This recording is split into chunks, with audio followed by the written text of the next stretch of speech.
أعوذ بالله من الشيطان الرجيم بسم الله الرحمن الرحيم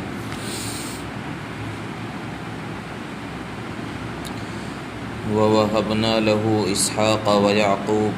كلا هدينا ونوحا هدينا من قبل ومن ذريته داود وسليمان وأيوب ويوسف وموسى وهارون وكذلك نجزي المحسنين وزكريا ويحيى وعيسى وإلياس كل من الصالحين وإسماعيل واليسع ويونس ولوطا وكلا فضلنا على العالمين ومن آبائهم وذرياتهم وإخوانهم واجتبيناهم وهديناهم إلى صراط مستقيم ذلك هدى الله يهدي به من يشاء من عباده ولو أشركوا لحبط عنهم ما كانوا يعملون۔ اس سے پہلے کی آیتوں میں سیدنا حضرت ابراہیم علیہ السلام کا تذکرہ کرتے ہوئے اللہ تبارک و تعالی نے بتایا کہ حضرت ابراہیم علیہ السلام نے اپنی قوم کے سامنے توحید کو کس طرح پیش کیا، کس طرح سے توحید کے دلائل دیے، اللہ کے ایک ہونے پر دلیلیں پیش کی، اور ان کے جو معبود تھے، انہوں نے جو صنم بنا رکھے تھے، بت بنا رکھے تھے، یا چاند سورج ستارے ان کو اپنا خدا بنا رکھا تھا، ان کی پوجا کرتے تھے، تو ان کی بے بسی کا کس طرح اظہار کیا۔ اب یہاں ان 6 آیتوں میں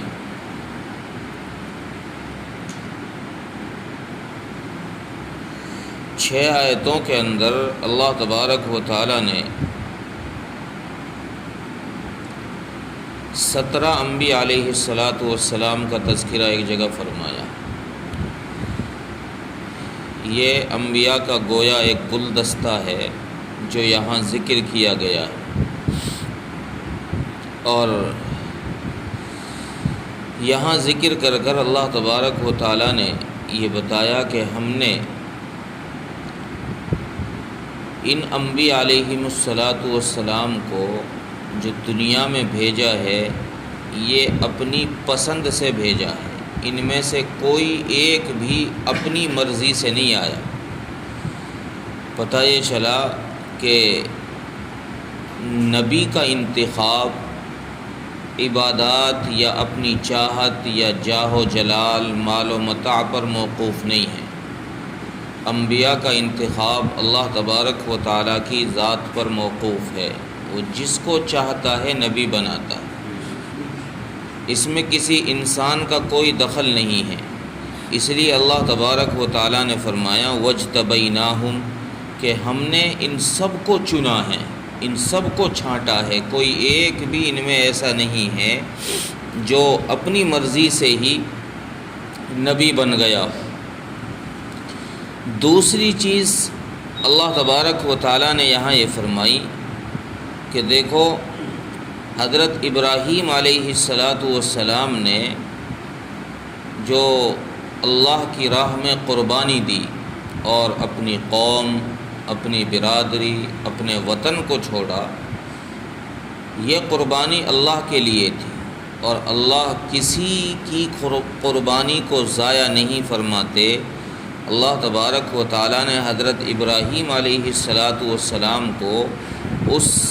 دائمی راحت اور آرام سے پہلے جو جنت میں ملنے والا ہے، آخرت کے راحت و آرام سے پہلے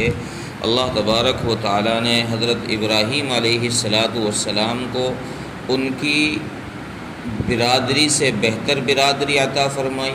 ان کے وطن سے بہتر وطن عطا فرمایا، اور یہ اللہ تبارک و تعالیٰ نے صاف کر دیا کہ ہمارے لیے قربانی دینے والوں کو ہم اس سے بہتر اجر دیتے ہیں، اس سے بہتر بدل دیتے ہیں۔ اللہ تبارک و تعالیٰ نے قوم حضرت ابراہیم علیہ السلام کی چونکہ بت پرست تھی، برادری کے لوگ سارے مشرک تھے، تو اللہ تبارک و تعالیٰ نے ایسی برادری عطا فرمائی کہ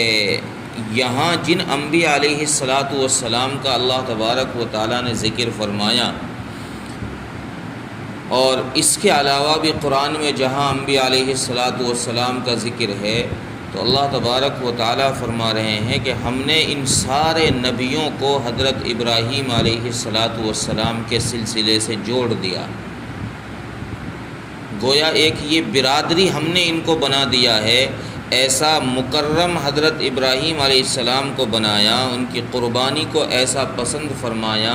کہ اللہ تبارک و تعالیٰ نے بعض انبیاء تو حضرت ابراہیم علیہ السلام کے ذریت میں سے یعنی اولاد میں سے بھیجے ہیں،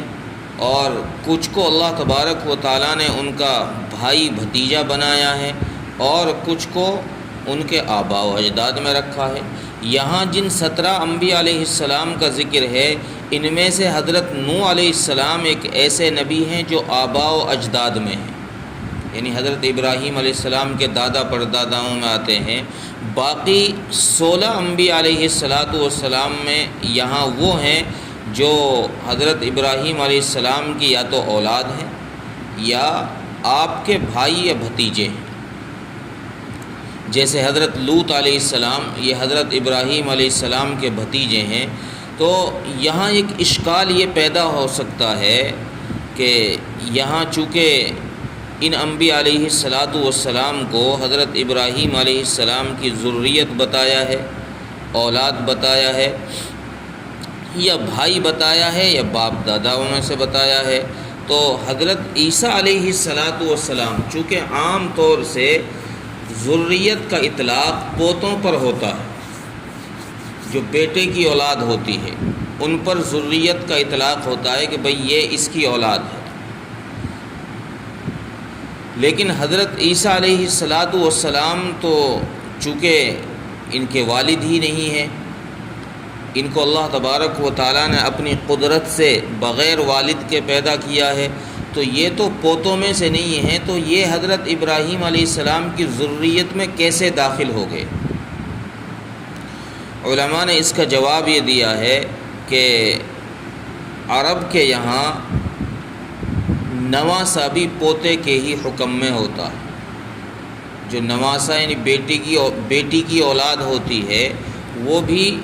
پوتے کے ہی حکم میں ہوتا ہے، لہذا حضرت عیسیٰ علیہ السلام اگرچہ پوتے نہیں ہیں لیکن نواسے تو ہیں حضرت ابراہیم علیہ السلام کے، اس لیے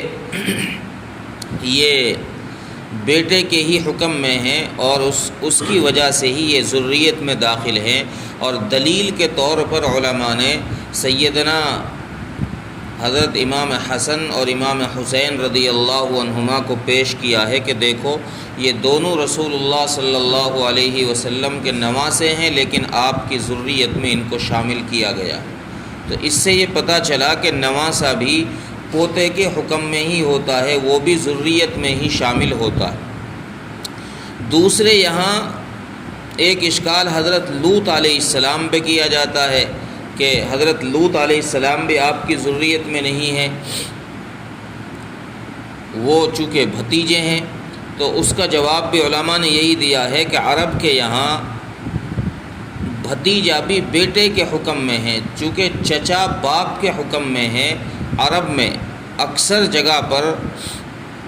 عرب کے شاعروں نے چچا کو باپ کے درجے پر رکھا ہے، اس لیے حضرت ابراہیم علیہ السلام چونکہ چچا ہیں تو حضرت لوط علیہ السلام جو بھتیجے ہیں یہ بھی بیٹے کے ہی حکم میں ہو گئے۔ تو یہاں ان 17 انبیاء علیہ السلام کا ذکر کر کے ایک تو یہ بتایا کہ کسی آباء و اجداد میں کسی نبی کا کسی ولی کا ہونا یہ انسان کے لیے فائدہ پہنچاتا ہے، اس سے انسان کو نفع پہنچتا ہے۔ نجات تو انسان کو اپنی عبادت اور اپنے عمل سے ہی ملے گی، لیکن کسی ولی کا ہونا، کسی نبی کا ہونا نسل کے اندر باپ داداؤں میں یہ انسان کے لیے فائدہ اور نفع پہنچاتا ہے اور شرف کی بات ہوتی ہے، عزت کی بات ہوتی ہے کہ بھئی ہمارے خاندان میں وہ تھا، ہمارا خاندان میں فلاں ولی تھے، فلاں بزرگ تھے، یہ انسان کے لیے شرف کی بات ہوتی ہے۔ اور اسی طریقے سے نسل میں اولاد کے اندر کسی نبی یا ولی یا کسی عالم اور کسی فقیہ کا ہونا، یہ بھی انسان کے لیے فخر اور شرف کی بات ہوتی ہے، اس سے بھی انسان کو نفع پہنچتا ہے۔ تو یہ بھی اللہ تبارک و تعالیٰ نے یہاں ذکر کر کے حضرت ابراہیم علیہ السلام کے فخر کو اور ان کی عظمت کو بتایا ہے کہ دیکھو ابراہیم علیہ السلام کتنے جلیل القدر پیغمبر ہیں کہ ان کے باپ بھی نبی ہیں، داداؤں میں بھی نبی ہیں، اور ان کی اولاد میں بھی نبی ہیں، بھائی بھتیجوں میں بھی نبی ہیں۔ تیسری چیز یہاں یہ بتائی گئی ہے کہ مشرکین مکہ سے چونکہ یہ خطاب کیا جا رہا ہے، اس لیے مشرکین مکہ کو یہ بتایا جا رہا ہے کہ دیکھو تم نے حضرت محمد صلی اللہ علیہ وسلم کی بات سے کنارہ کش تم لوگ ہو گئے ہو، آپ کی بات کو تم نے اگنور کر دیا ہے۔ جو بات رسول اللہ صلی اللہ علیہ وسلم نے کہی ہے کہ اللہ کو ایک مانو، بت پرستی چھوڑو، یہی بات تو ان سارے نبیوں نے کہی ہے۔ حضرت ابراہیم علیہ السلام نے بھی یہی بات کہی ہے جس کو تم اپنا بڑا سمجھتے ہو، چونکہ حضرت ابراہیم علیہ السلام ایک ایسے نبی ہیں جن کو سارے مذاہب کے لوگ جن کی تعظیم کے قائل ہیں، جن کی عظمت کے قائل ہیں، سب ان کو اپنا بڑا مانتے ہیں، چاہے یہودی ہوں، چاہے نصرانی ہوں، چاہے بدھسٹ ہوں، چاہے مسلمان ہوں، ہر طبقے کا لوگ ان کو اپنا بڑا مانتا ہے۔ تو یہاں اللہ تبارک و تعالیٰ نے یہ بھی بیان فرمایا کہ اے مشرکین مکہ، تم نے اگرچہ نبی کریم صلی اللہ علیہ وسلم کی بات کو ٹھکرا دیا ہے، تم دیکھو تو صحیح اپنے بڑوں کی طرف کہ انہوں نے بھی یہی بات کہی ہے، انہوں نے بھی وہی بات کہی ہے جو بات رسول اللہ صلی اللہ علیہ وسلم نے کی۔ اور پھر آگے اللہ تبارک و تعالیٰ فرماتے ہیں کہ ہم نے ان سب کو ہدایت کی ہے، یعنی جتنے انبیاء علیہ السلام ہیں ان سب کو ہم نے اپنی طرف سے ہدایت دی ہے سیدھے راستے کی، یعنی ان میں سے ایک بھی نبی ایسا نہیں ہے جو راستے سے بھٹکا ہو، ان کو سب کو ہم نے صراط مستقیم پر چلایا ہے۔ اور چونکہ ہدایت اللہ کی طرف سے ہوتی ہے، یہ اللہ تبارک و تعالیٰ جس کو چاہتے ہیں اپنے بندوں میں سے عطا فرما دیتے ہیں۔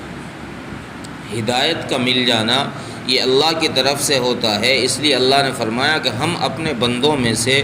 جس کو چاہتے ہیں ہدایت عطا کر دیتے ہیں۔ اور آخر میں ایک سخت بات یہ ارشاد فرمائی کہ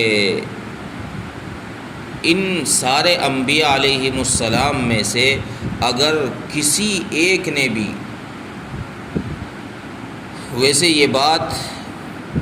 ناممکن ہے چونکہ نبی کی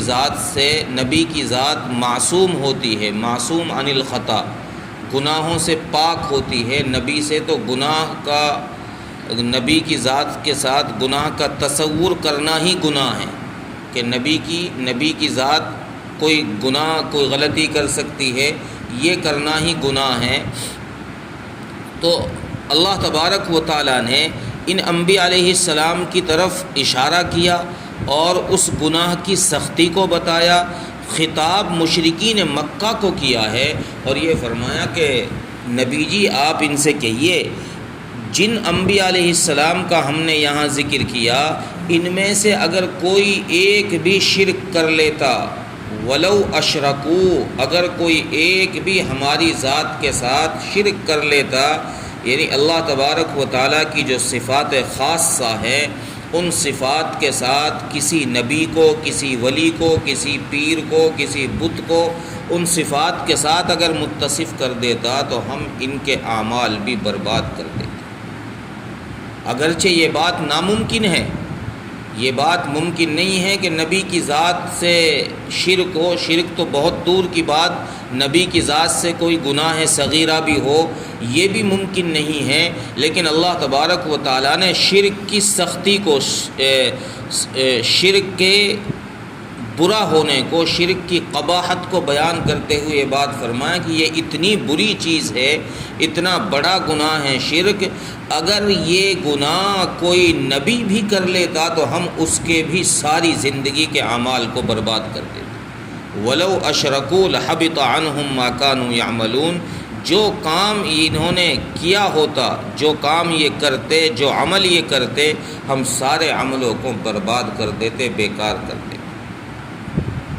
تو ان آیتوں میں اللہ تبارک و تعالیٰ نے ایک چیز تو حضرت ابراہیم علیہ السلام کی عظمت کو بیان کیا، دوسری چیز اللہ تبارک و تعالیٰ نے یہ فرمائی کہ نبوت کا مل جانا، ولایت کا مل جانا، یہ نبوت کا مل جانا جو ہے یہ انسان کا کسبی کام نہیں ہے، انسان کی اپنی محنت کا کام نہیں ہے، یہ اللہ تبارک و تعالیٰ کی طرف سے وہابی ہے۔ اللہ تبارک و تعالیٰ جس کو چاہتے ہیں ہدایت عطا فرماتے ہیں۔ اور تیسری چیز یہ فرمائی کہ شرک بہت بری چیز ہے، بہت بڑا گناہ ہے، اتنا بڑا گناہ ہے اگر 100 سال عبادت کر کے، 1000 سال عبادت کر کے کوئی آدمی آخر میں جا کر اللہ تبارک و تعالیٰ کی ذات کے ساتھ شرک کر لیتا ہے تو اللہ تبارک و تعالیٰ اس کی 1000 سال کی عبادات کو ختم کر دیتے ہیں، زیرو کر دیتے ہیں، اس پر کوئی اجر نہیں ملتی۔ ترجمہ دیکھیں، وَوَهَبْنَا لَهُ إِسْحَاقَ وَيَعْقُوبَ، اور ہم نے بخشا ابراہیم علیہ السلام کو اسحاق اور یعقوب، کُلًّا هَدَيْنَا، اور ہم نے ان سب کو ہدایت دی، وَنُوحًا هَدَيْنَا مِن قَبْلُ، اور ہم نے ان سے پہلے حضرت نوح علیہ السلام کو ہدایت دی، وَمِن ذُرِّيَّتِهِ داؤد وسلیمان وأیوب ویوسف وموسیٰ وہارون، اور ان کی اولاد میں سے حضرت داؤد اور حضرت سلیمان اور حضرت ایوب اور حضرت یوسف اور حضرت موسیٰ اور حضرت ہارون علیہم السلام، ان سب کو بھی ہم نے ہدایت عطا کی۔ وَكَذَلِكَ نَجْزِي الْمُحْسِنِينَ، اور ہم اسی طرح نیکی کرنے والوں کو بدلہ دیتے۔ وَزَكَرِيَّا وَيَحْيَا وَعِيسَىٰ وَإِلْيَاسَ، اور اسی طریقے سے ہم نے زکریا اور یحییٰ اور عیسیٰ اور الیاس علیہم السلام،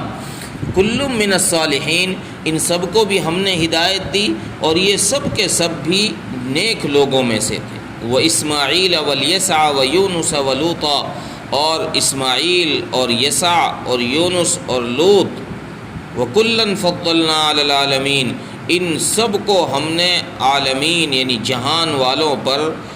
فضیلت بخشی ہے۔ وَمِنْ آبَائِهِمْ وَذُرِّيَّاتِهِمْ وَإِخْوَانِهِمْ وَاجْتَبَيْنَاهُمْ وَهَدَيْنَاهُمْ إِلَىٰ صِرَاطٍ مُسْتَقِيمٍ، اور ان انبیاء میں سے جن کا اوپر ذکر کیا، فرما رہے ہیں کہ ان میں سے بعض تو ان کے آباء و اجداد ہیں، یعنی حضرت ابراہیم علیہ السلام کے باپ دادا ہیں، وَذُرِّيَّتِهِمْ، اور کچھ ان میں سے ان کی اولاد ہیں، وَإِخْوَانِهِمْ، اور کچھ ان میں سے ان کے بھائی بھتیجے ہیں، وَاجْتَبَيْنَاهُمْ، اور ہم نے ان سب کو چنا ہے، وَهَدَيْنَاهُمْ إِلَىٰ صِرَاطٍ مُسْتَقِيمٍ، اور ہم نے ان سب کو سیدھے راستے کی طرف ہدایت دی ہے۔ ذَلِكَ هُدَى اللَّهِ يَهْدِي بِهِ مَن يَشَاءُ مِنْ عِبَادِهِ، اور یہ ہدایت ہے اللہ تبارک و تعالیٰ کی طرف سے، اللہ تبارک و تعالیٰ جس کو چاہتے ہیں اپنے بندوں میں سے اس پر چلا دیتے ہیں۔ وَلَوْ أَشْرَكُوا لَحَبِطَ عَنْهُمْ مَا كَانُوا يَعْمَلُونَ، اور اگر یہ لوگ شرک کر لیتے، اگر ان میں سے کوئی ایک بھی شرک کر لیتا